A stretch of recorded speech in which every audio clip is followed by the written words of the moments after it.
Which one? 9.6. Yes. Yep. And I'll get that removed on the. What does she do down there? She owns it. She bought her own deal. Cool. Good for her. That's what she's been doing.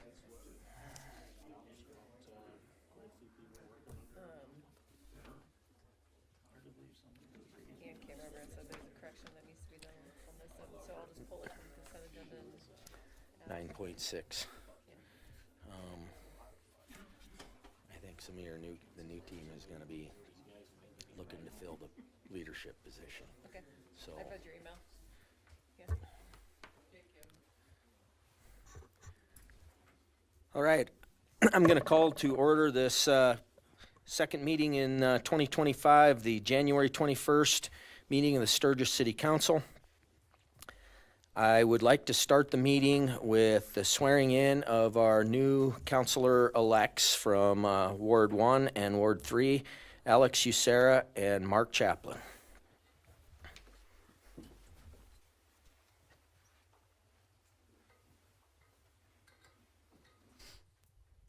I was asked just to have you stand right here so that they can get a better photo. There we go. All right, Alex. Please repeat after me. I, Alex Usera, having been elected, actually you can just say, I do at the end here. I'll go ahead. I, Alex Usera, having been elected to the office of City Councilor for the office of Ward 1, well, both of them say Ward 3, pardon me, within and for said City of Sturgis, I do solemnly swear or affirm that I will uphold the Constitution of the United States and the Constitution and codified laws of the state of South Dakota and the ordinances of the city of Sturgis. I will faithfully and impartially, to the best of my knowledge and ability, perform all duties of the office for the city of Sturgis. I do. Thank you, Alex.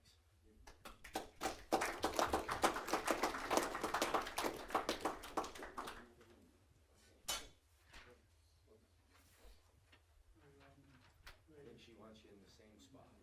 Perfect, yep.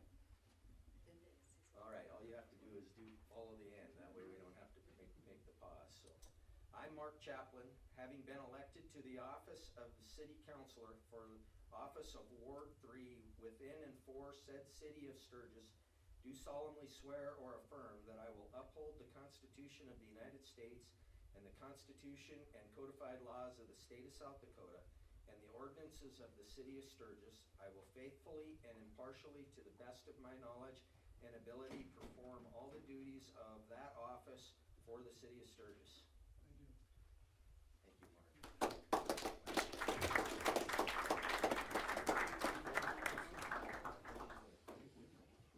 you, Mark. If you guys would like to join us.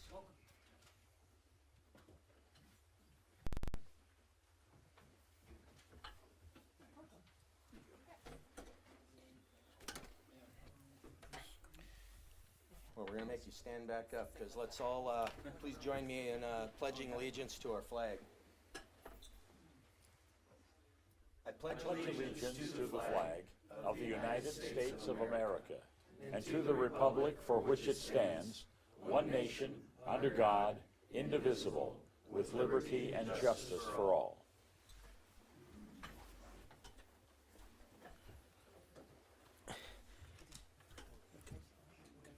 Pastor, would you come up, please?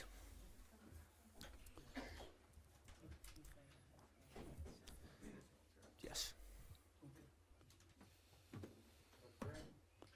Lord, we just thank you tonight for this opportunity to gather, and we just pause and say thank you for our city council, our mayor, and our city staff that work hard for our community.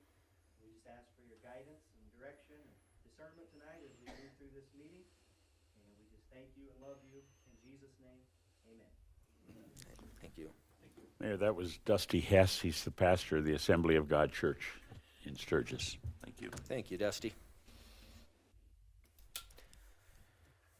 All right, well, that brings us to item 4, which is approval of the agenda. I'll note that we have an adjustment to the agenda in 9.6. That is a mayor's report for a new hire. That person has declined the position and gone a different direction. So if we approve this, please remove 9.6. I would like to amend the agenda for this evening to have an election for the council president and vice president. I'll second that. Okay. Are you, for the sake of discussion, are you looking to do that early in the agenda? And are you looking to do both positions? Because right as it is right now, the council president position is the vacant position. Are you wanting to elect both positions? Just making sure that you, We should do it, it would be to do it right away and for the president position. okay, so if you're amending your motion to be president only, do you agree with the second? And we will go ahead and put that directly. And we're supposed to do tabled items first, so are you okay with placing that immediately after tabled items? Yes, Mayor. Okay, so we've got a first by Alex, a second by Mark to amend the agenda, and I'm assuming you're including removal of 9.6. Yes. To amend the agenda with the removal of item 9.6 and the addition of election of the council president.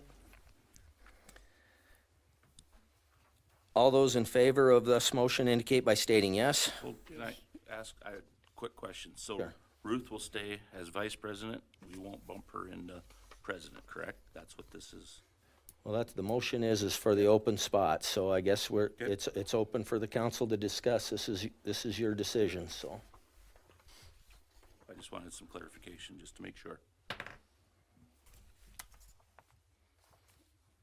Mr. Mayor, at some point, we have discussed waiting until the May election to reorganize the officers.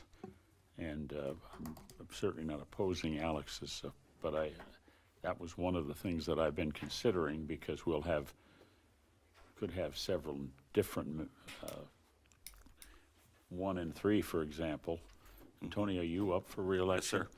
So there could be some changes on that in May, and so since Ruth has filled the position, and in the event that we had an issue, she would be the one filling in as president anyway under these circumstances.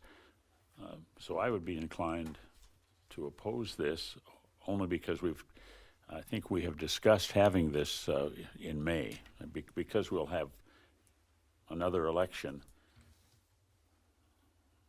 anyway. Correct. My point of getting a president elected was to get us covered in the event that the mayor is absent and Ruth is also absent. So we are protected in case they are not able to be here. And I think I would support this too, just because the structure, we've been building back our Legos to have a strong structure. And I think we need to have these people in place for the what if in the future, if something was to happen. Okay. Okay, is there any further discussion then on the motion? I got a little hasty on calling for the vote. No further discussion? Those in favor of the agenda as motioned indicate by stating yes. Yes. Those opposed, no. No. That carried with 6 to 1. We're going to have some announcements and praise. I guess the first thing that I'd like to bring up is that I've received myself a few calls from members of the community concerned about some snow removal in some places. It's primarily sidewalks and piling snow on the sidewalks and those sorts of things. Please make sure that you're not setting our team up to need to come out and have discussion about code violations and whatnot. We are required to shovel the sidewalks, in front of our businesses, in front of our residences, and we are not able to pile snow on those sidewalks as well. I know it's been a hard year. The snow that we have received has been wet and heavy and now frozen into icebergs, but we need to make sure that we're following our ordinances. Petitions for city council, and this is the interesting piece. We just swore two new counselors in tonight. The petitions for all the open seats will be available January 31st. And each candidate must get 50 signatures. They must be returned back to City Hall at 5 p.m. February 28th for a municipal election to be held on Tuesday, the 8th of April. Openings in this upcoming election are going to be one position from each of our 4 wards and the mayor position.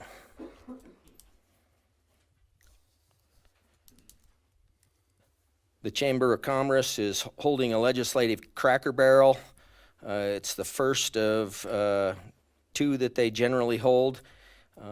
Be at 9 a.m. Saturday, February 1st at the Meade County Erskine Building. The 3 District 29 legislators scheduled to appear include Senator John Carley, Representative Terry Jorgensen, and Representative Kathy Rice. Does anybody have any additional announcements or praise? What date was the Cracker Barrel? 9 a.m. Saturday, February 1st. That's at the Erskine Administration Building, 2nd floor, where the commissioners meet.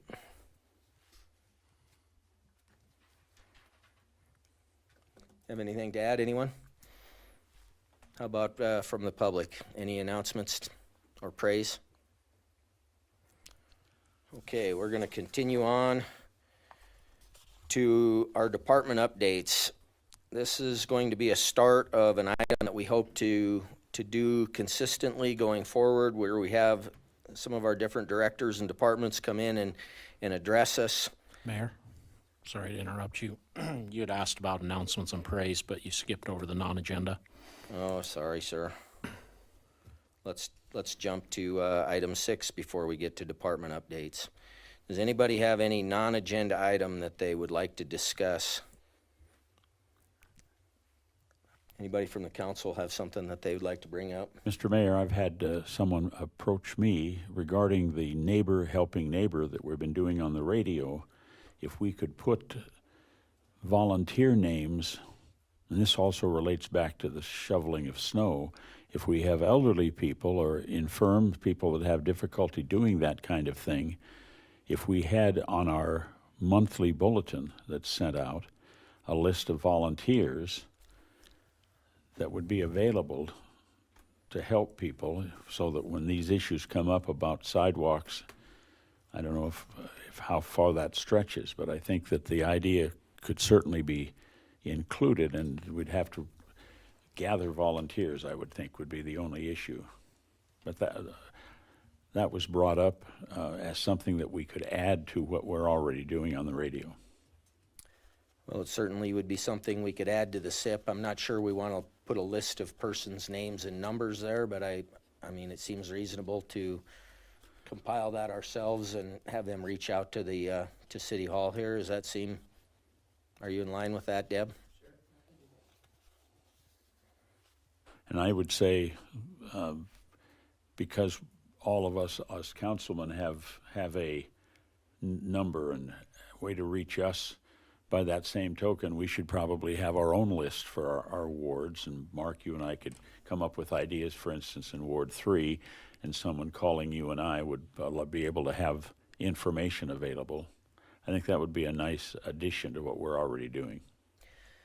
Well, and I think the whole message, and Jim, that I think a lot of the credit belongs to you on the Neighbors Helping Neighbors kind of program that we're talking about. Hopefully we don't have to go to volunteers. I mean, hopefully our neighbors will help our other neighbors, but nonetheless, it seems like a good addition that people could either call counselors or call City Hall to find out, and maybe we can add that to the SIP. It might get to be a little bit of a question. I mean, maybe we'll have to make sure that they are truly volunteers for them and they're not city volunteers, because, I mean, like everything in our world, we don't want to be setting ourselves up for litigation. In fact, our volunteer list is later on the agenda tonight, so. Aaron, do you have any input on it? Looks like you. Anything else? How about from the public? Does anybody have a non-agenda item that they'd like to bring up?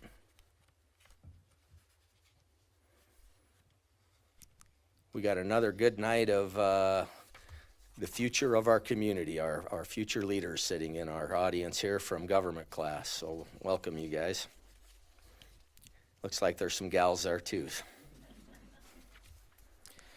All right.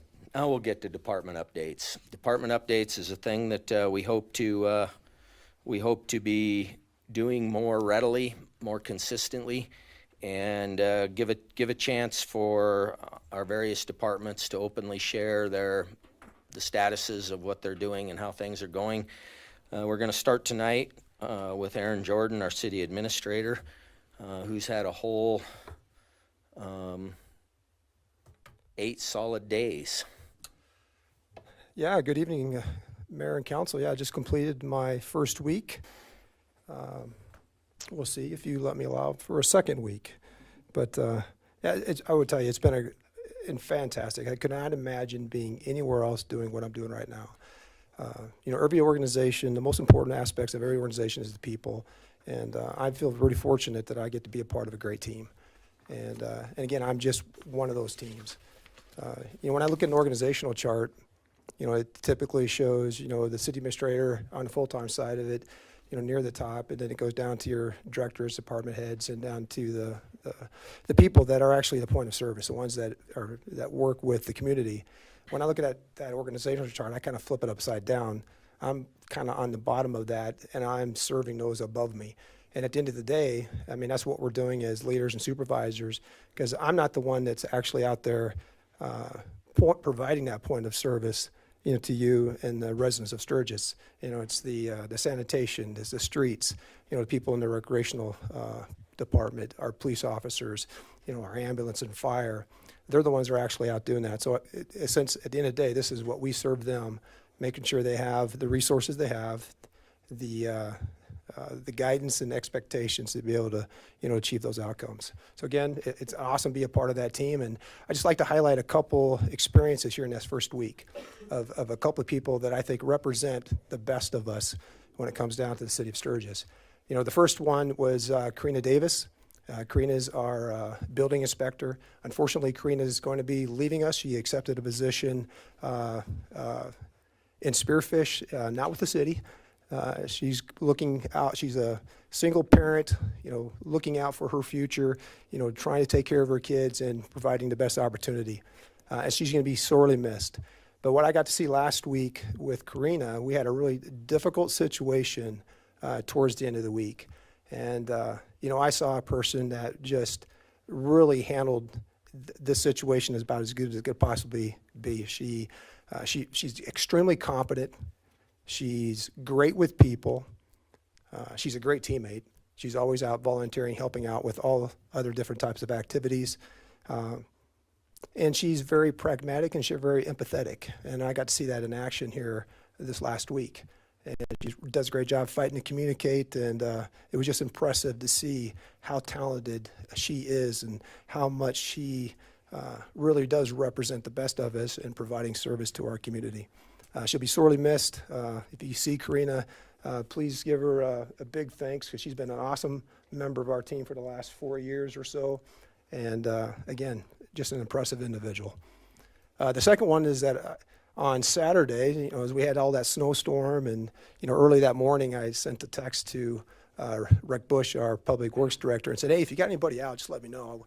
I wouldn't mind coming down to the shop just to say hello and, you know, give them good luck." And so I get down there, next thing you know, I'm in a truck with them. And I was with Kevin Aga. I don't know if you know Kevin. Kevin's been working for the city about 30 years or so. And to watch what he was doing, and he was explaining everything that throughout the whole, that morning in terms of where he's laying down the material, trying to mix it the right place at the right locations, how he moves the material, the snow, where he's not trying to block you in, like I used to get blocked in with my driveway sometimes. You're always and they really are sympathetic and empathetic and trying not to do that. And he's been working basically in that same area for the last, couple decades. So he knows that street. He knows the people on that street, and he knows how to do it in a way where he's providing great customer service. And just to listen to him, how much he cared about his responsibility and, trying to, ensure that our emergency streets are open, our lines of, this particularly Junction, Lozelle, and some of those other areas where getting to the hospital and the police department was just impressive to see. So that was 2 opportunities out of 2 of the people I got to work with this last week that I just thought did a great job of representing what the full-time staff is here in Sturgis. Now, I would tell you, it's been tough, talking to a few of them. We've gone through a lot of challenges over the last couple of years, and at the end of the day, the one stuck in the middle is a lot of it is our staff. And, I was talking to a few of them, and sometimes it's been difficult to go downtown because you get hit with a lot of questions and whatnot. So, I just want to recognize, that for a while now, they've been under a lot of pressure. And again, we got some holes to fill, and I'll talk about some of my priorities and what those are. But again, really excited to be a part of a great team. And again, I work for them probably more than they work for me. So looking at our priorities, near-term priorities, first thing is we got some vacancies to fill. With Karina leaving, that basically our planning and permit department is pretty much vacant. We just had the recent retirement of Dave Smith, and now Karina is our building inspector, moving on to new opportunities for her. We do have the announcements went out for the building inspector. We also have an announcement out for the planner to replace Brittany after she left here a month or 2 ago. That's a challenge for us, Karina, and I've seen this firsthand as a customer, doing some construction projects in my house, and she came out and working with the contractor who was doing that work and providing that kind of service. So we're working on some short-term solutions until we can get those positions filled. I talked with Councilor Blakeman with his experience. He had some names out that we could call that have some experience there. Talking with Karina, she had some names.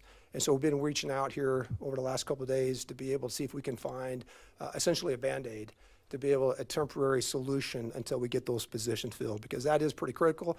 I mean, if there's a timing of it, right now it's a little bit slower, not stopped, but slower. So that is kind of to our benefit. And again, we're working on getting those temporary solutions until we can get those positions filled and moving forward with a full team.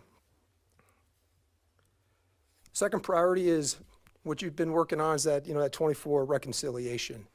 I did have a conversation with Casey Peterson here this week, and they do have some deliverables. May not necessarily be kind of where maybe the expectations were, but is what they were able to provide. Essentially, they gave us all the journal entries, and we were hoping they would give us those journal entries, but actually input that into Cassell, our financial module, to be able to get that information into so we can see where our expenditures are and what our cash balance is. But they did provide us all the spreadsheets. Now we're going to have to be able to put that into Cassell. So that's something we're working on right now. A couple opportunities for us to consider over the next couple months, and here probably real soon for the council, is that we have a relatively new team, and we use Cassell, and there's a lot of different modules of Cassell that can also be payroll, human resources, and a lot of other things. So that's an opportunity for us. So we have reached out to Cassell. They're located in Provo, Utah, and looking to have them come out sometime in February, primarily to train us in the finance side of it, but also to look at the other opportunities that they present. It's going to be about 3 days with 3 trainers, and that would be also part of us to be able to get those journal entries into Cassell. Now, we'll continue to work that now, but there are some areas of, in terms of training and experience, that we could use that training. So that's something I'll probably be on the report for next meeting, considering what that would look like, how much that would be, and kind of what those deliverables would be. The second part is working with Casey Peterson. Again, they have provided us those journal entries. We still have some work to do on our bank recs, We got most of that done. We've gone through January through December, but there's some we could still use some additional training on that. And Casey Peterson has the expertise to be able to come out and do that training. That would be an additional engagement letter with some cost. So the next report will lay that out, what that scope is, what those deliverables would be. And that's something that we can consider. In the meantime, Ann and I and her team is definitely committed to be able to work through and do some on-the-job training consult. So maybe in a couple weeks, who knows, maybe we feel pretty comfortable and we wouldn't have to actually use that bank rec. But that's something that at least we've kind of managed their expectation that we may need to have them come out. And again, if we do, we'll have that report for you on the next meeting. The second part that they could help us out with is the pre-audit. And as we get ready to actually do the audit for 2024.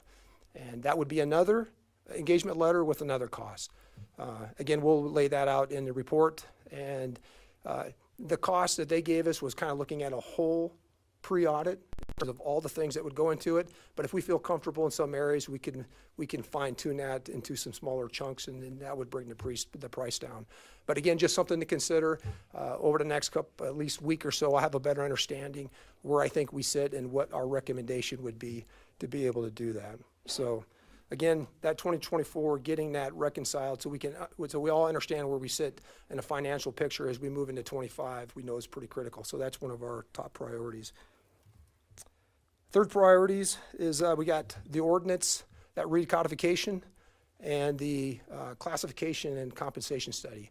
I've already reached out and have had contact with, his name's Ross. He's the recodification point of contact. And so we've provided the contract, and there is a questionnaire that we need to provide. We got some time to do that. And then they'll start their process. And again, just to manage expectations, they think this is going to take between 9 to 14 months. If you have the opportunity, you can go out and look in Spearfish, Bellefoos. There's a lot of other communities. If you look at their ordinances, their codes, and look at their format, that's exactly what we're looking at doing here in Sturgis. So it would look exactly the same. I remember when I was doing some research in those different cities, I always thought it was a really good system. It was easy to search, easy to go through there and find the information you want, much quicker than I thought it was for our system. So we're pretty excited about getting that up into that kind of structure. They're also bringing us up to code, looking at laws have changed because to be able to provide some recommendations. On that questionnaire, I'll probably need to sit down with the mayor and maybe parts of the council. There's some things that we need to provide some information. Some of that ties back to our committees. I know we've had discussions, maybe adding a few more committees potentially, maybe a public works or a public safety committee and maybe an ordinance committee. So if we want to inculcate those into that, this would be our opportunity. We can provide that information, to this contractor, and we can have that updated into that ordinance as they develop that. The classification and compensation study, I still need to get the touch base with that point of contact, get them that contract. We'll do that here this week. That one basically is a shorter duration. That one starts here in 1st of February and it goes through the 31st of May. Our big chunk on that is once we get them that information, they have their team and they'll reach out to about half of us and either through Zoom or on the telephone to be able to start looking at our jobs and our responsibilities and duties and that kind of stuff to be able to help them inform that project. So again, we'll get that information back on sometime that late May. They'll provide some options, and that's something that we can start looking at it, and which is important for us as we start looking at our CBA, our collective bargaining agreement for 2026. This is an opportunity to kind of help inform that as we get ready for that negotiations. Working on the chamber and the SEDC contracts. I've met with both Amanda and Veronica. Again, based on some of the constraints that we have in our budget, we've asked them to kind of take on a few more responsibilities, kind of be a great partner and teammates of ours. And obviously they were willing to do that. So we kind of did the initial sit down and what we think that looks like. And so as soon as I get that contract, we'll get that, so you guys can take a look at that and to kind of, set them up for success to be able to meet the expectations that you guys set for them when we were going through the 2025 budget process. I don't know if you guys noticed, but there's a big rally coming up in August called the 85th. We know that's a big one. And we need to really understand what that looks like. You know, we've had a lot of turnover, and so here in the near term, we'll be doing some meetings just to be able to understand what all those events are, share that knowledge, and then I'll work back with the mayor and the council to kind of see, you know, what we're going to be doing and maybe what we're not going to be doing, and give you some analysis. You know, there are some things that are tied back to sponsorships that we'll probably need to do or want to do because we have we're not just a contract, but we give them our word. But we also know that we're a little shorthanded, and we're not, so we're going to have to do a little bit less with less. But we'll provide some of that analysis, and ultimately it's going to be your decision on, what the priorities are and the events that you guys want us to execute, and basically do the planning coordination between now and that time frame. And then just the last priority for right now in the near term is, we got the 2025 budget that we're already executing. And one of the expectations is that we're providing a little different information than what we've done in the past. A monthly type of update that look at not just where our execution, but where that execution is, where we are on our execution rate, our burn rate, and have those kind of discussions. We're also going to start including those on the full-time staff in terms of making sure that we're up to speed. This is a little bit of a change. And so we've been looking at different formats. We've got some great guidance from the mayor on what kind of information. So, we're working through that to be able to provide you the information so you can make, good decisions. So I'd be lying to you if there wasn't a list of a lot of other things, but those are the key priorities that we're working right now here in the near term. So pending your questions. Good list, Aaron. Thank you. Thank you. Anybody have any questions? How about members of the public? Any questions for city administrator?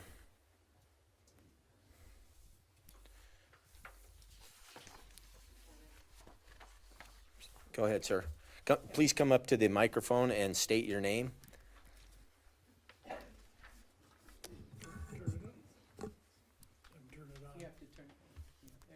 Oh, hi.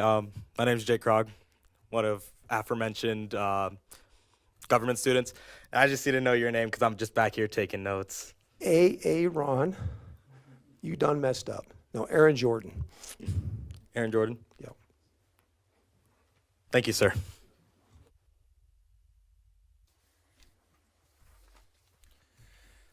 All right, any other questions?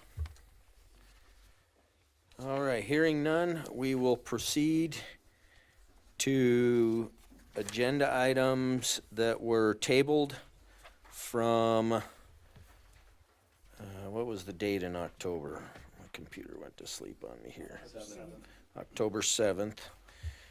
There was a motion that was approved by the council to table consideration to authorize the mayor to sign a letter of intent with Meade County 46-1 School District for the purchase of 9 acres plus or minus of City of Sturgis Fairgrounds property. Again, it was tabled from October 7th, and it was actually tabled to the 20th. Of course, we evidently weren't checking the calendar enough to see that that was on the Martin Luther King holiday. And so here we are with that agenda item back before the council on the 21st. Does anybody have any input or questions on the letter of intent? Nothing has changed. There's been no adds or omissions. It's the same letter that was before the council in October. Well, Mayor, I have not heard any positive things regarding from other voters or citizens as it relates to the school buying that land. And in fact, it appears that what we're looking for are other places other than the fairgrounds. And so I don't know if what the position is tonight. Are we looking for a decision tonight, or? Tonight would be to approve, or we don't make motions to deny. We just would not have any action. So we will finish this agenda item tonight unless the council would wish to take some other action. I mean, other action could be a table to the next meeting, a table to a specific date. Myself, it seems like, you know, we waited for this for 3 months. I'd like to see the question settled.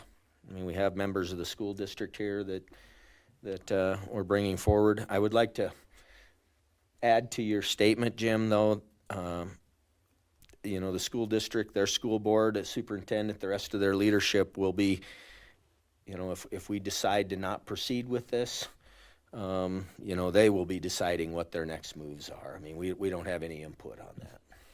Well, I think that we are in league with the school. Certainly our job, I don't know if it's our authority, but certainly our desire as citizens is to be able to see what would be best, and our input to the school board. But I think as it relates to this land, I think that in general, the people, and we haven't had any vote on this, but I think that if we were going to have I don't think we want to table it again. I think no action would be the best answer, simply because we have the school. You're right, the school has to make a decision, and if they know that it is not our interest to sell that land to them, then they can pursue another way to do it, and I think we owe them that. So my intention would be to not table it, to not put forward any kind of a positive note.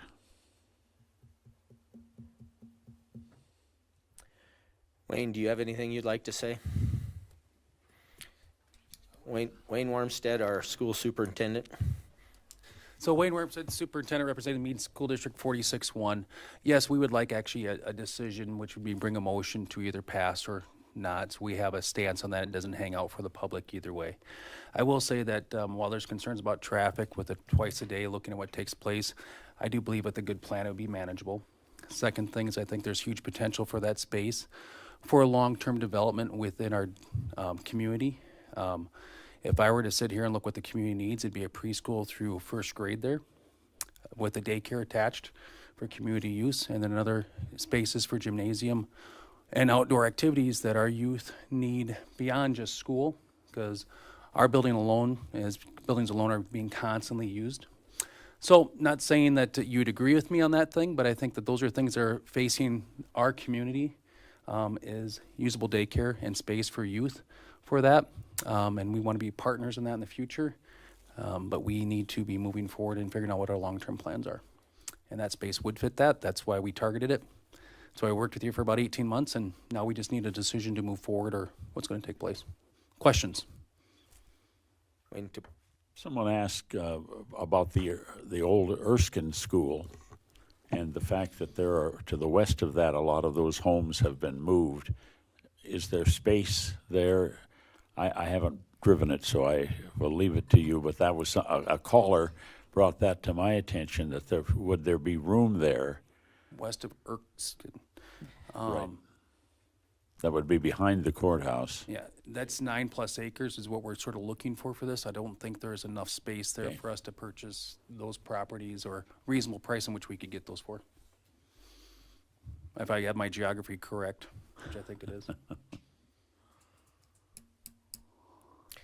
Wayne, if I'm recalling the October discussion correctly, I mean, this is a 10+ year plan that you're looking at. So, within the next decade, there won't be.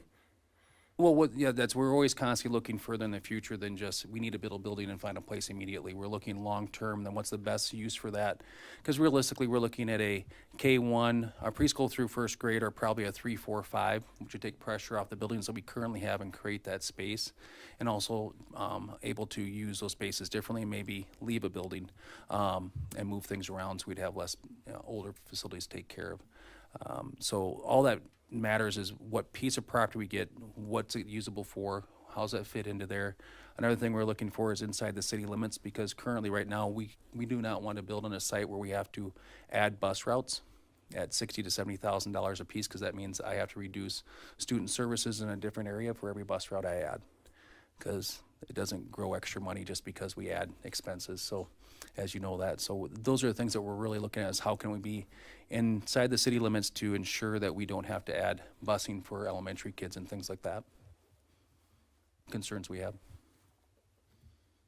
So we're looking for properties that fit that 6 to 10 acre range. You can get down to 6, but it gets really tight if it's not sloped properly. So we end up with a situation at Sturgis Elementary where we have playgrounds on slopes and runoff, and we're looking not to wedge a building into a location that's not conducive long term. We're thinking the next 50, 60 years after build is what we're looking for, a good spot. So that's why we think that's a good spot. That's why we're here. Just to present the question, maybe I misunderstood. I kind of thought that was a middle school that you were looking at adding on. Is there plans for our middle school as well? It depends on what takes place as we move forward the next 10 years for where our student population is and the needs are. Realistically, we're looking at something that's going to hold 3 grade levels at a minimum, but we have not finalized on the scope of what that be. But you're looking at using space either as a preschool, first grade, 3, 4, 5, or a 6, 7, 8 with that. But if you look at community need and you start tying that back in, a daycare center connected to a preschool makes a lot of sense for our community, and attracting future employees for whether they be public or private. Having daycare availability is a huge piece that we need for employment and recruitment. I think we've all known that in front of us for a long time. And we think we should be partners in that as we have 425 employees. I'm looking how I can recruit employees. I'm sure the city is, county is, VA, hospital, and small employers too.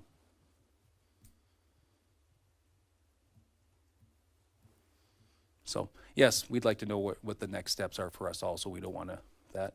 We do know that if it were to come back and the city would choose to sell that at public auction, the school district would be at that public auction to be a bidder on that property at this time if we haven't found anything. So. What was the offer price on the 9 acres? I believe about $276,000 according to the appraisal for that. I think it's $276,000. Boy, it's been a while in that area due to the appraisal that was provided by the city. Is that correct? About 255 was it? Okay, sorry. Boy, I just upped the price on us. Yeah. So.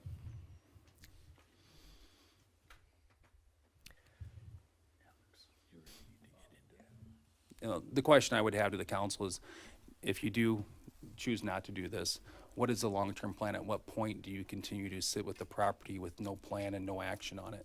Has the city done some long-term strategic planning from AMA and things like that, which is fine. I mean, I get the history piece of this. I understand why we're having this conversation differently.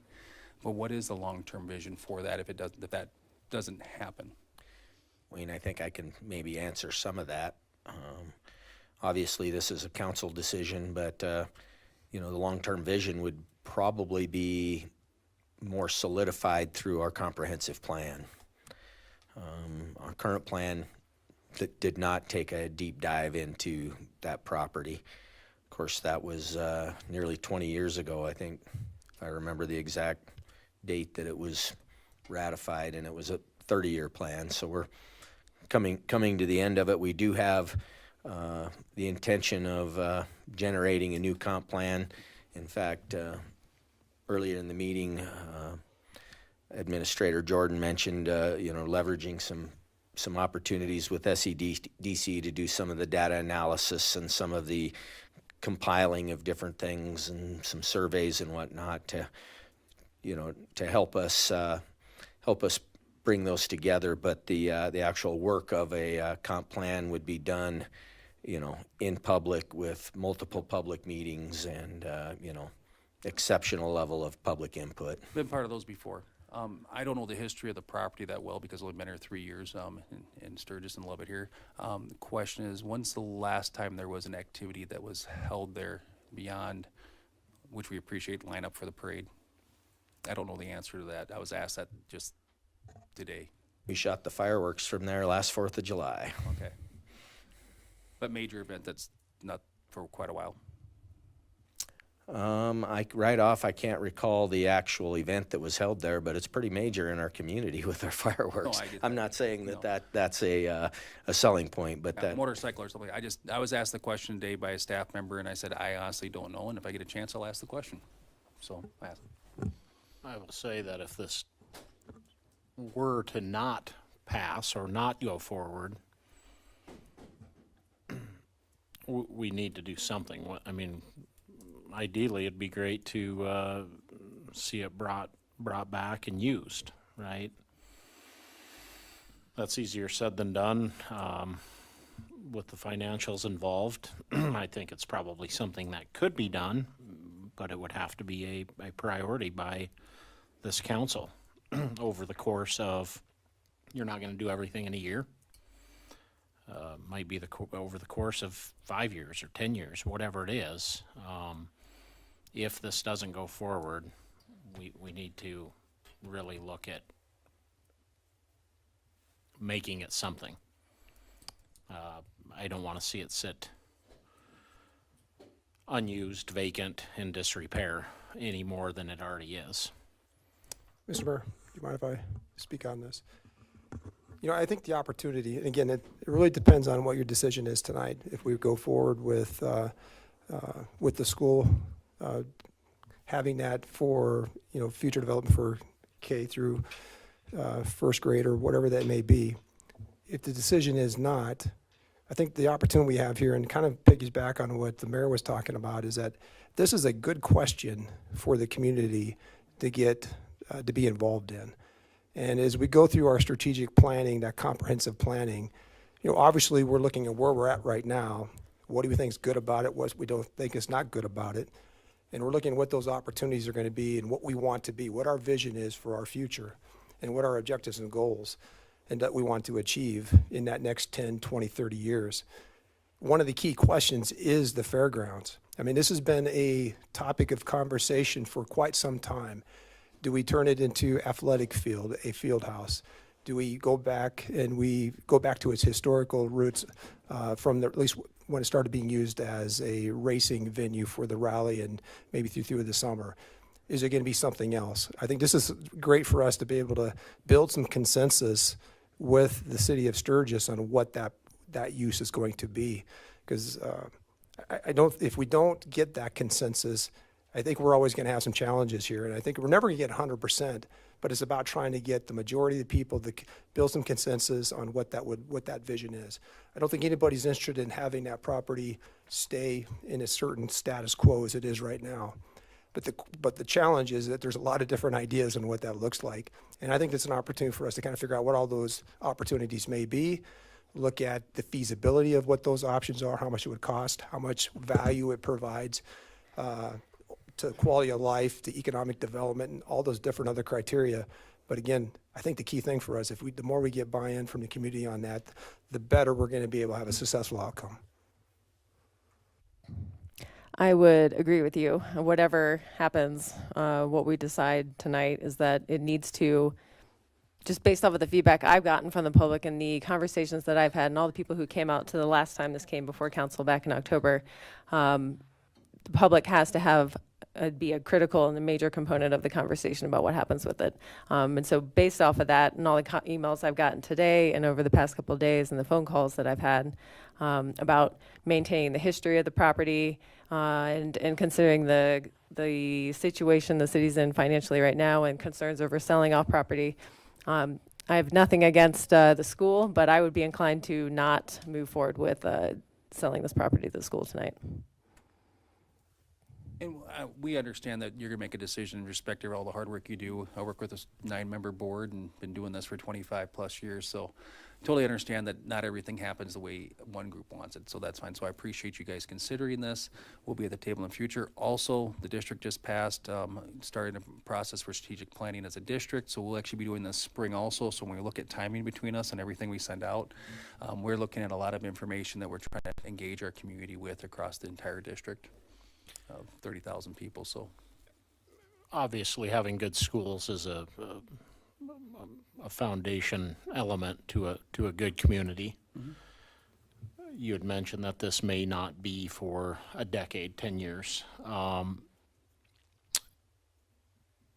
has there been any thought, would any piece of the Richards property, has the school We have talked not, about that? I mean, it's not obviously been offered up, but if that were to It's been- become available, would that be of interest?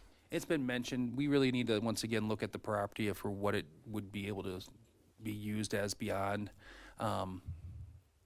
what the area that we'd be looking at would be the area that is in floodplain in some of those areas at the bottom. So how is that actually used for us? And we don't want to be in the same position like we are at Sturgis Elementary. Landlocked, somewhat wedged in, trying to figure out how to make that work. We want something that can be used for multiple use in space. And so we're looking for a piece of buildable property. Not saying it's not that, but we have not done a deep enough dive other than drive-bys. And I look at it and go, well, maybe. Just one initial thought was, we just recently voted to sell the bigger chunk to the state, which will go in, and when they're done with it, it'll be a much more developable, piece of property, much more buildable. Yeah, well, I understand that, yep. And he indicated that when they were done with it, the state would probably surplus that. If it's Maybe full- that's I'm just If it's state throwing surplus, ideas. if it's state surplus, it'd be up at public auction, so we'd be competing with the private sector with that too, so. And then that would also take more land off the tax rolls with this. That's something when we look at land, doing this for a long time, when we look at land, if we can do exchanges with public entities, we don't look like taking and competing against private ownership and developments for that. Or the other avenue, so taxes don't change for people as a whole, as a non-taxable entity. The other thing is we look at partnerships with developers in which they're willing to give us a piece of portion at a reasonable rate, because they know if we build a school somewhere, home scope around it, valuations, desirability, all takes place. So as developers do that, and in the past, they've usually been very welcome to us to have that conversation, because we actually increase the value and asset and the willingness for people to build there faster when you put a school, or there's school land there. So those are two avenues, realistically, for that. Working with developers for a piece of land. Third option is public exchange. Second option. Third option is actually just going out in the private market and competing for the spot, similar to what we did over in the valley for Stage Barn in that area there. I mean, we have a piece of land there, 4 or 5 more acres we can build on that was purchased. That may sit there for 5 to 20 years, but we now have the land, so we have options in the future and don't have to parse those buildings away from each other if that grows even more down there. So part of us holding that piece to future development for future need long-term. We're planning for 50 years. We're not planning for 5. But thank you for your time. I don't want to eat up any more. I know all these meetings get long, sitting up at the front too. So I do appreciate your consideration on this regardless of the vote, but we're always still looking to be partners with the city on anything we can. Thank you. Thank you.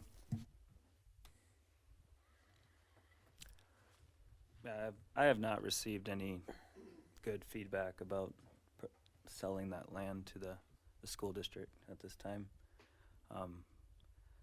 I would like to see the fairgrounds actually get put on a comprehensive plan and get some action done on it sooner than later. Restore and use it as a multi-use, whether it's racing or sports complex or something of that nature. Any additional discussion? Does anybody from the public have something that they wish to add to this?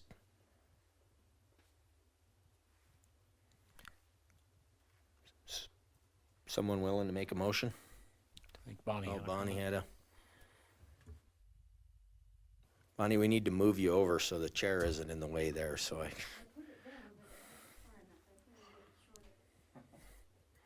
I know I am.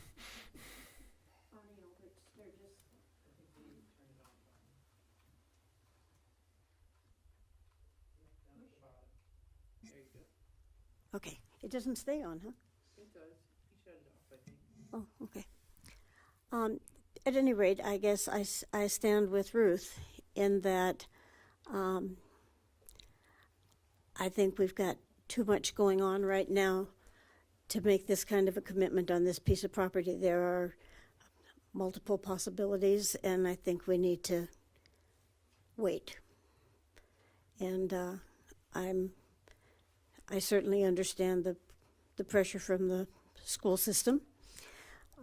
But I think that there are a number of options that haven't been discussed with our public, and I think that that's important. I think that fairground property has a lot of heartstrings tied to it, and I think we found that gives us some sort of contentious reactions when we don't at least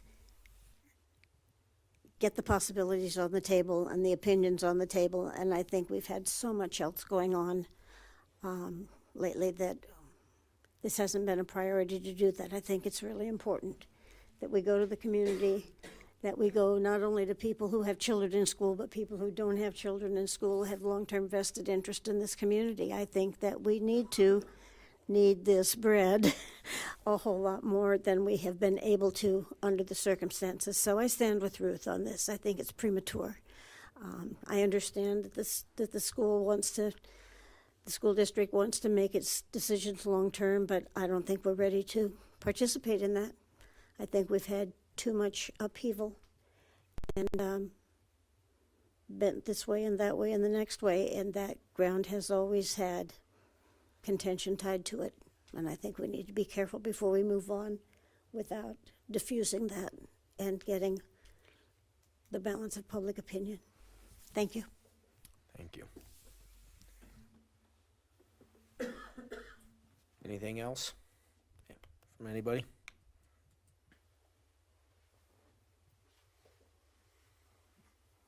Somebody willing to make a motion?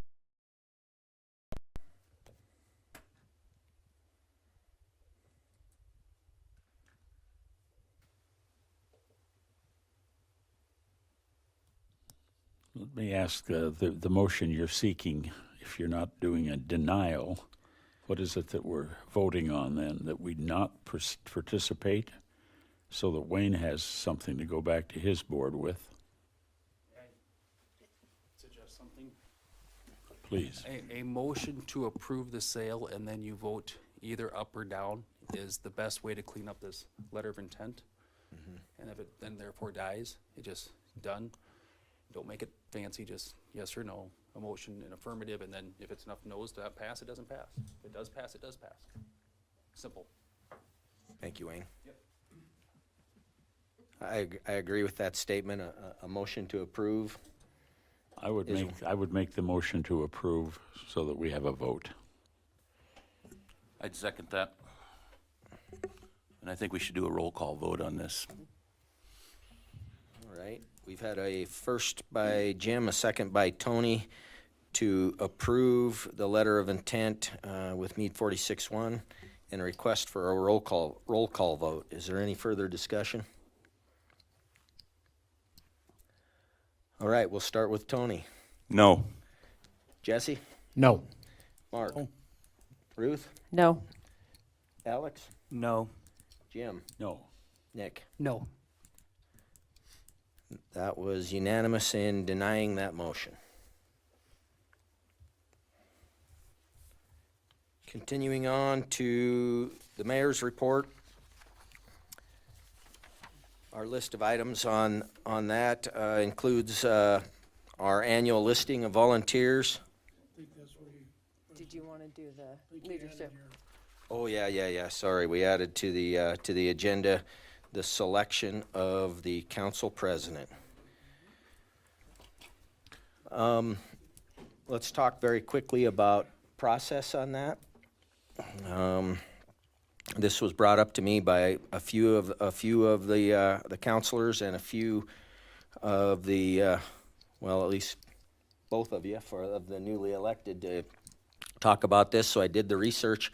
We've actually had extensive discussion about secret ballots, and working with Eric, he indicated that a proper process would be for us to act just this similar to our open meetings, where we have a first and a second for an individual, and we vote on that verbally. If it does not pass, then we wait for another motion with a first and a second, and we continue on until we find this slot. Again, the item that we put on was for council president. You know, I'd like to just make sure that the council realizes that, I mean, they can reform any way they want. This is the council's decision, and the process of coming forward, I guess, I don't see any reason. I mean, I don't think anybody had any discussions, right? I mean, normally, you know, one or two people together would have some discussions on who they have. So we're coming into this a little bit cold, I think, for you guys, and which is good, probably. And it might seem to be kind of rough, but there's no reason why you can't nominate yourself, it looks like. So I would like to motion, nominate Tony for president. I would second that. all right, we have a first for Tony to be council president and a second by Jim. First by Jesse, second by Jim.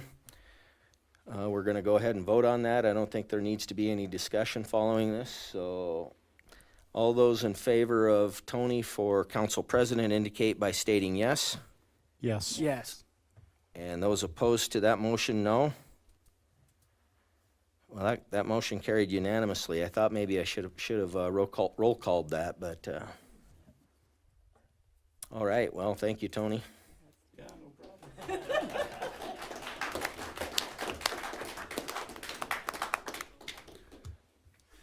All right. Thanks for keeping me on track too and skipping that admission there.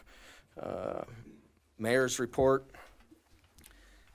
This is our annual listing of volunteers for our animal shelter, our police reserves, our volunteer fire department.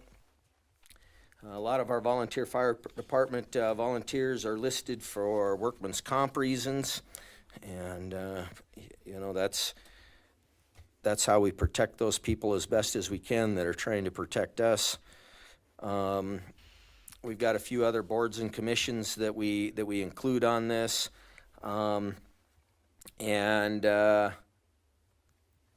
you know, we have the item 9.6 for anybody that has one of the printed agendas that has been removed. So there's no action on that.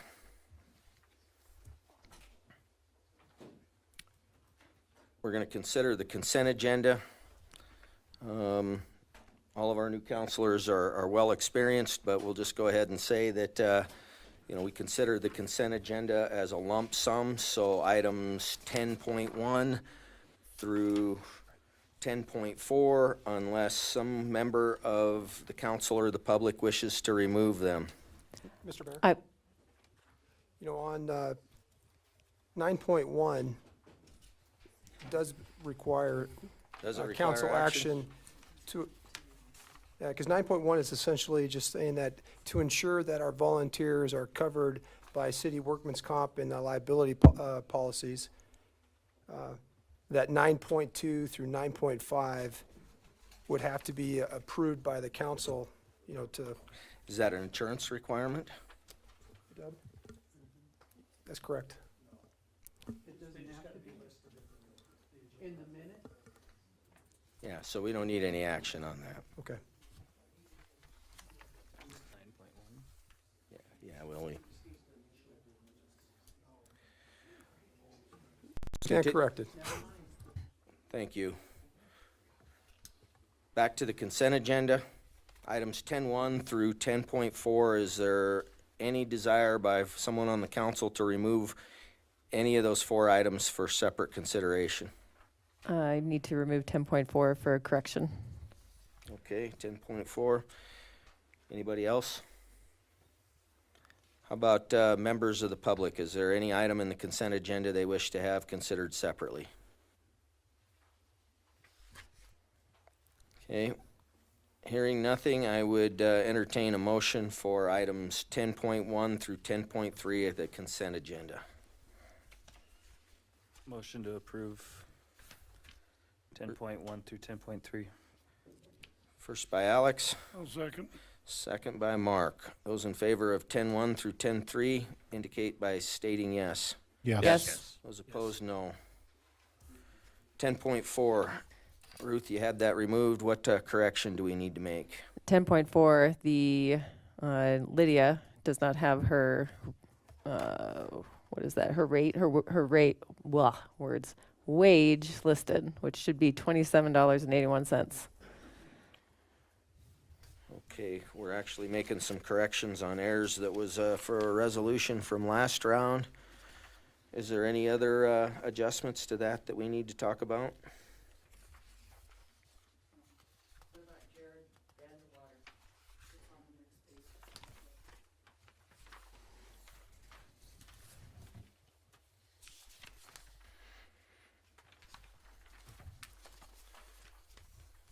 Okay, council, are you satisfied with this correction and this adjustment to resolution 2025-1?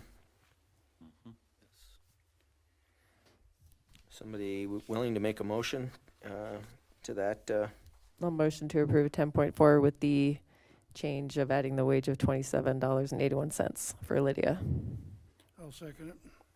First by Ruth, second by Mark, to approve 10.4 with a correction for Lydia of $27.81. Those in favor of that motion indicate by stating yes. Yes. Those opposed, no. That motion carried unanimously. We've got approval of the claims now, item 11.1. Does anybody have any questions or comments on the claims? Just a low number. Exceptionally low number, Yes. finally. Yes.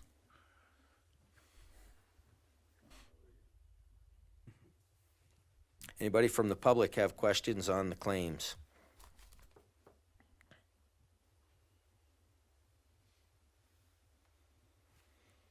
Somebody willing to make a motion on the claims? Make a motion to approve the claims. Second. First by Tony, second by Nick, to approve the claims as presented. Those in favor of that motion indicate by stating yes. Yes. Those opposed, no. All right, that motion carried unanimously. Item 12, we move out of our regular council seat and convene as the Board of Adjustment for variances, use on review, or other administrative appeals. We're doing so now. Item 12.1 actually is our adjustment to our how we're operating. 12.2 is declaration of conflicts.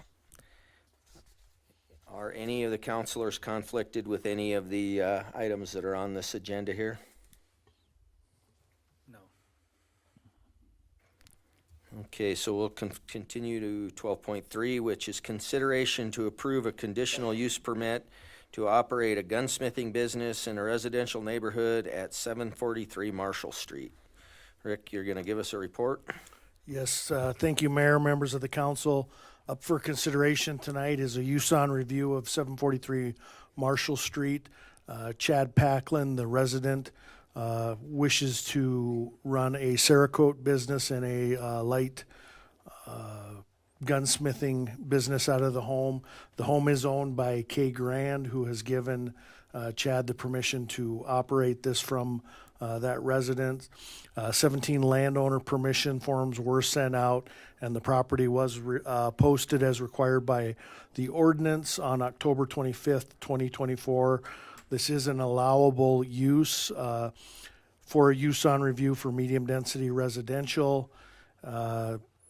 Planning and zoning did hear this and recommend approval on December 3rd of 2024. And so it is up for consideration for you guys tonight to authorize that.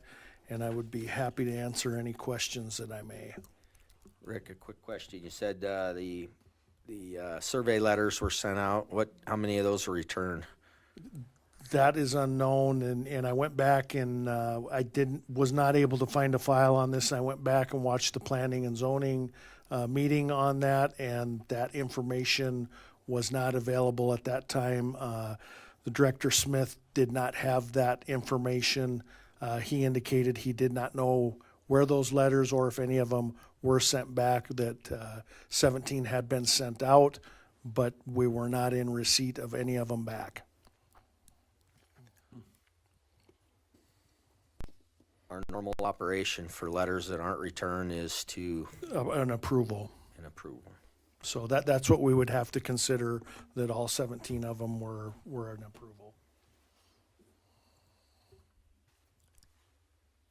Any members of council have input? Chief, have you had a chance to look at this? Everything looks okay? Okay, thank you. I'd make the motion to approve. I'd second it. All right, we've got a first to approve this conditional use permit at 743 Marshall Street by Jesse, second by Tony. Is there any further discussion? Council or public? Hearing none, call the question. Those in favor of this motion indicate by stating yes. Yes. Those opposed, no. That motion is carried unanimously. We'll now adjourn Board of Adjustment and reconvene as the Sturgis City Council. Item 13.1 is reports. Consideration to approve Resolution 2024-60, final plot. Did we number that wrong? No, this is a carryover. 2024-60, final plot of Lat 11, revised, Block 1 of Vernon Heights Estates 2 subdivision, City of Sturgis, Meade County, South Dakota. And so this was combining two lots, wasn't it? Correct. This is combining lots 11 and 12 of Block 1 of Vernon Heights into one larger lot to be known as Lot 11 revised. The purpose of combining these two lots is to build one residential home on them. The lots do have some topography challenges and are located in a cul-de-sac, so joining these makes natural sense, gives them more room to buildable room to build. Of course, combining these lots does meet all of the area requirements for low-density residential. This lot did go before planning and zoning. I forget when, it was in December, and was recommended for approval. We're just again, some cleanup work on this, getting it done. It probably should have came before council last year, but I just happened to find it sitting on the desk, and in checking, we did not have, the resolution did not go through on this. So actually, we had ended up, this was on the agenda, and we pulled it because we didn't have the actual Mylar plat.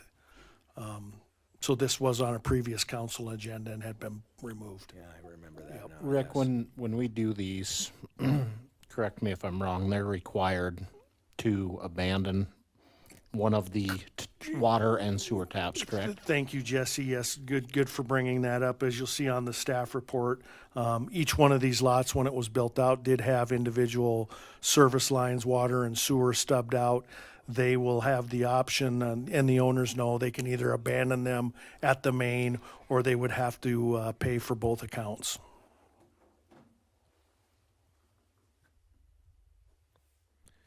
Is this a Malibu address or a cul-de-sac address?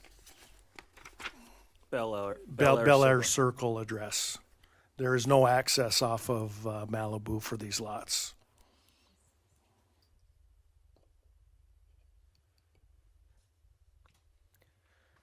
Any further discussion? Anybody willing to make a motion about the approval of this replat? I'll motion to approve. I'll second. A first by Alex, a second by Ruth to approve Resolution 2024-60, final plat of Lot 11, revised. Those in favor of this motion indicate by stating yes. Yes. Those opposed? Outstanding. We're Thank you, Mayor. unanimous. Thank you. Item 13.2 is consideration to approve our ambulance service rates for 2025. Our ambulance director, Sean Fisher.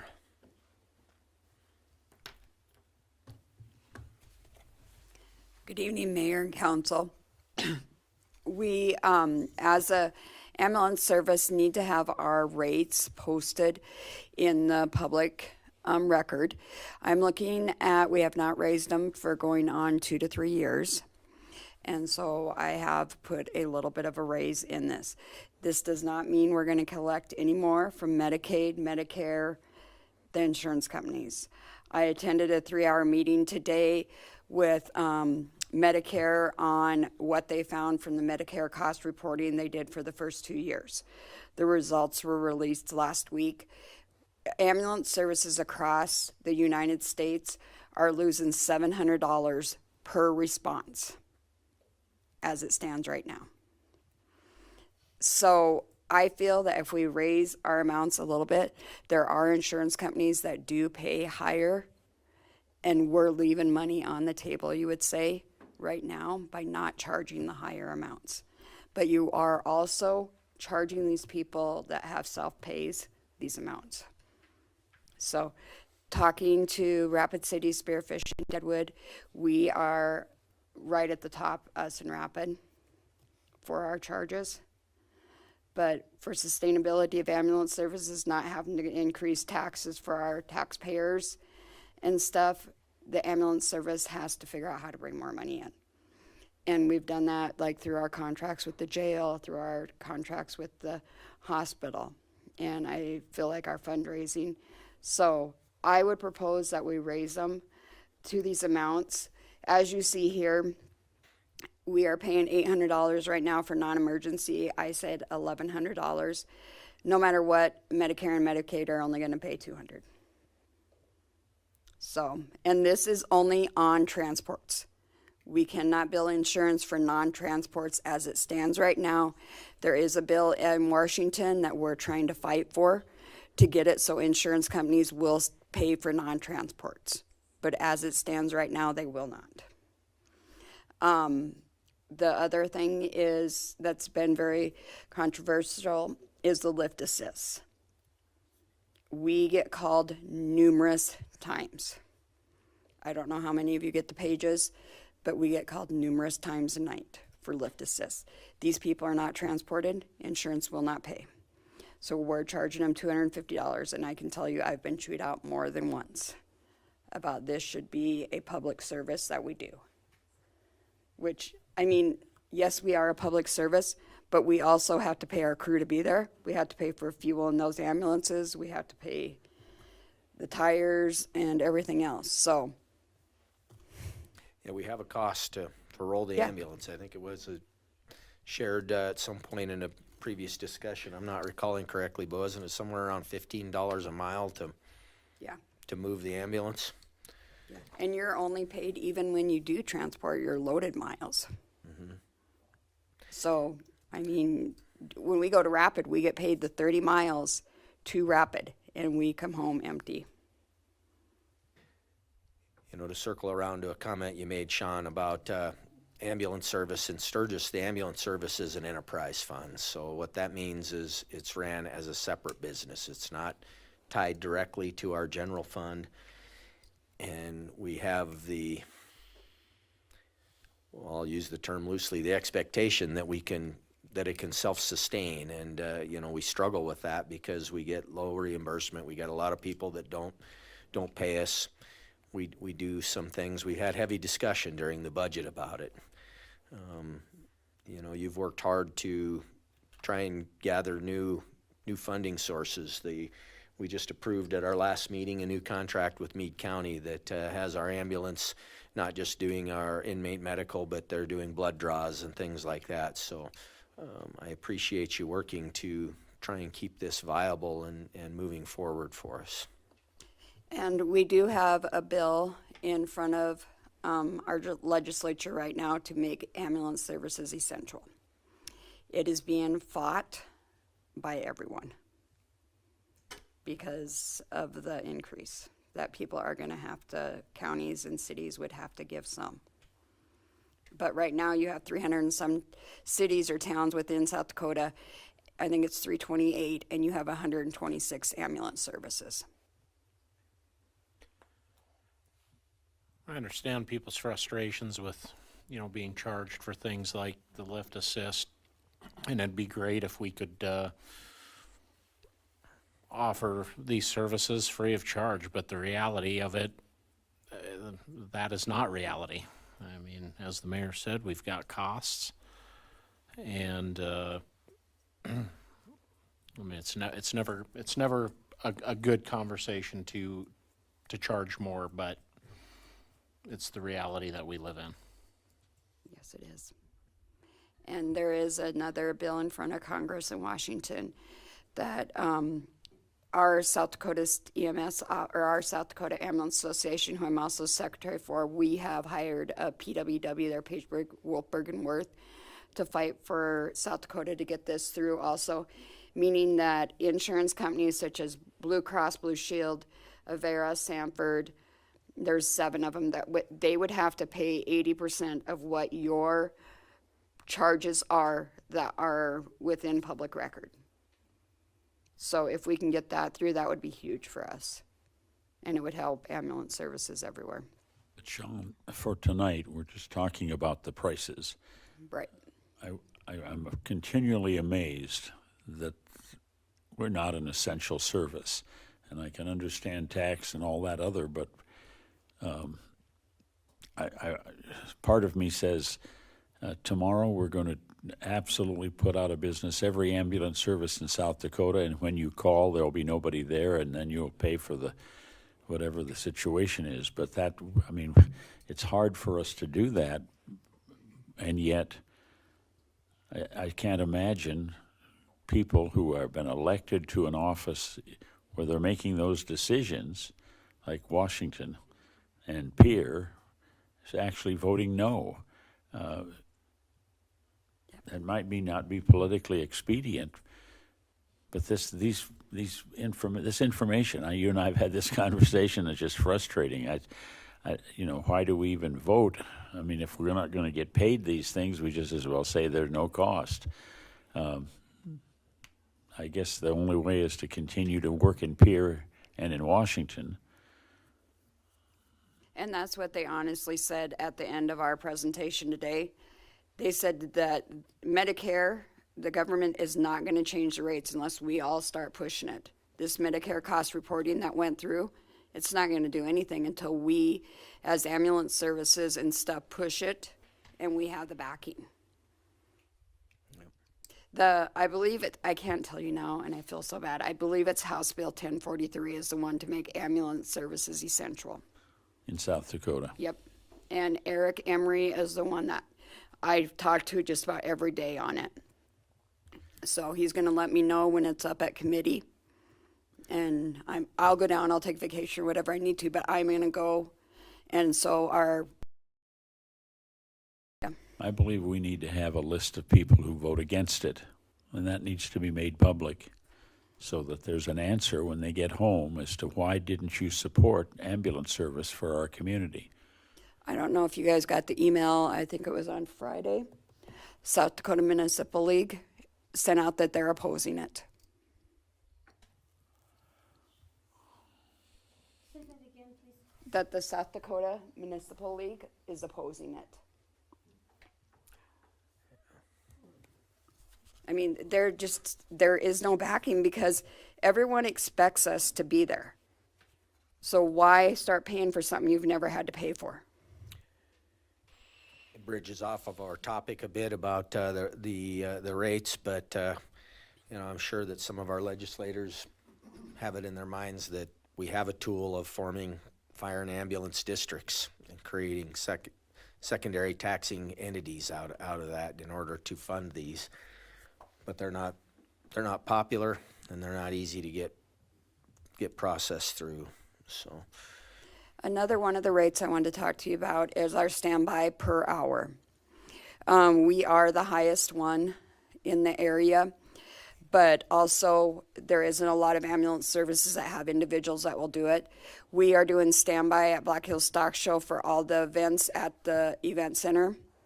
I've broke it down. Our fuel down there, everything, at the most will be $105. So we will be making $95 an hour. So I feel that's great income for the station. We're doing standby for 7 of the 10 nights. And my crew have all volunteered, and that 105 would be if every crew member was on overtime, and they won't be. So we really have tried to reach out, and I don't know if our standby per hour, we need to decrease.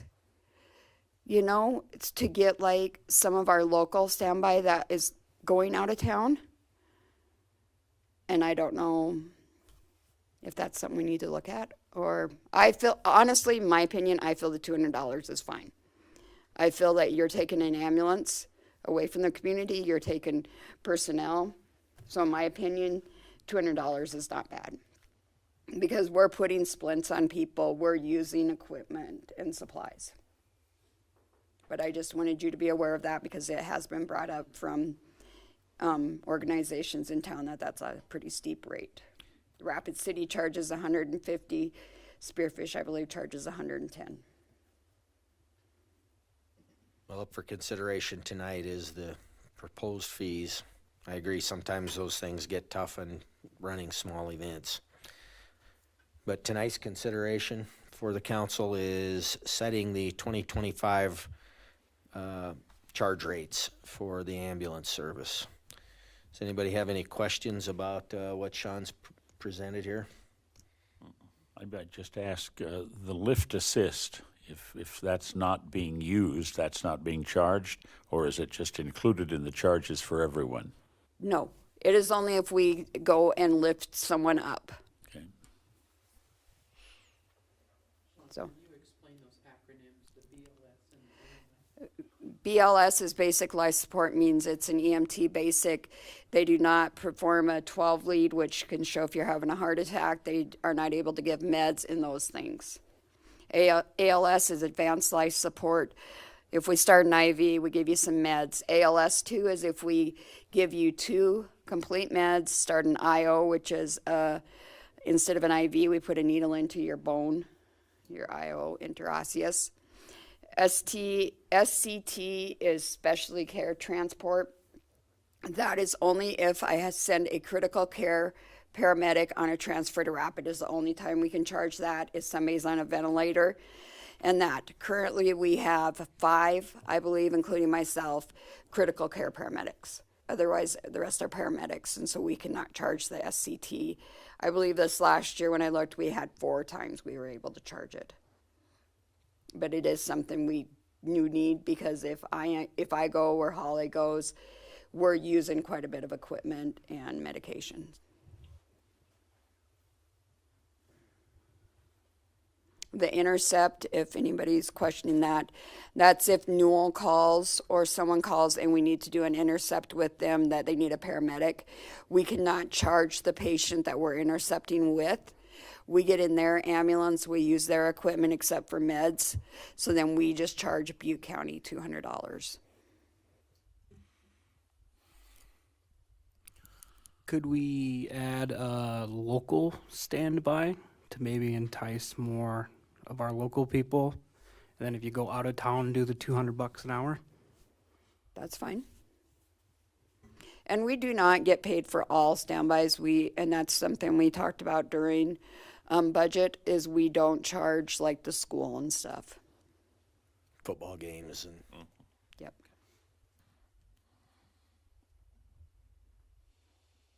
You having something in mind, Nick? I don't know, 150 or something for local an hour. Does that cover your expenses? Yeah. I mean, if you have someone on overtime, my highest wage would be $45 each, $90 in wages. And that was if they were on overtime. And I really try for standbys not to have anybody on overtime for that. Plus the vehicle. Yeah, plus the vehicle. But if it's local, we won't have much in fuel in that. Would we have to define local? Yes, you're gonna have to, because we have numerous events during rally and that.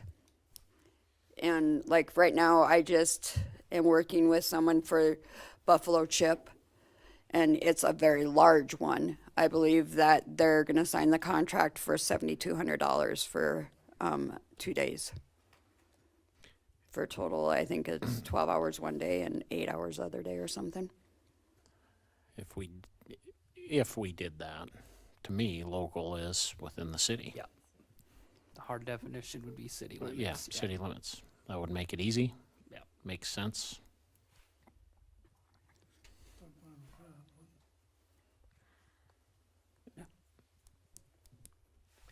I would make a motion to approve this with the addition of a local standby at $150 an hour within city limits.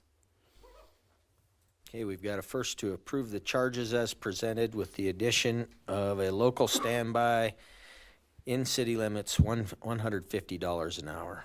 Is there I'll second. a second by Ruth? Any further discussion? Any discussion from the public? Those in favor of this motion indicate by stating yes. Yes. Those opposed, no. All right, we were unanimous on that. Thank you very much, and I will share with all of you the bill as it progresses through PEER, and I will also share with you at my weekly report all the Medicare updates that came through today. I believe so. It is. That's correct. All right, that brings us to executive session. We have a need for executive session. We have two contracts to discuss. I wish that the council would approve an executive session. There will be no action after executive session. Is there anybody willing to make the motion to adjourn to executive session? So moved. Second. First Jesse, second Mark. Those in favor indicate stating yes. Yes. All right, we're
eyes are bad enough, like you can see it. See Danny far away, you know. I wish you could do it, Yeah. but it doesn't let you. Yeah, so. You're trying to start your car? Yeah, hopefully it works. Good, Chuck turned it on. Not that yet. Oh, it's me. Oh. Starting my car. Oh, starting my car. Yeah, it's a nice deal, but like. Well, my car way too starts far when I away put from the my eyes. key in. Yeah. So pretty quick, I'm sure Got Ruth thinks I 1,500 look feet I can go on. Because I can't read this one, that's what I do. All right, we are returned from executive session. I'm looking for a motion to exit executive session and return to regular session. I'll move. Second. First by Mark, second by Nick. Those in favor of returning to regular session indicate by stating yes. Yes. All right, we're ready to adjourn tonight. Is there a motion for adjournment? Motion to adjourn meeting. Second. First Tony, second Ruth. Those in favor indicate by stating yes. Yes. We're adjourned. Thank you.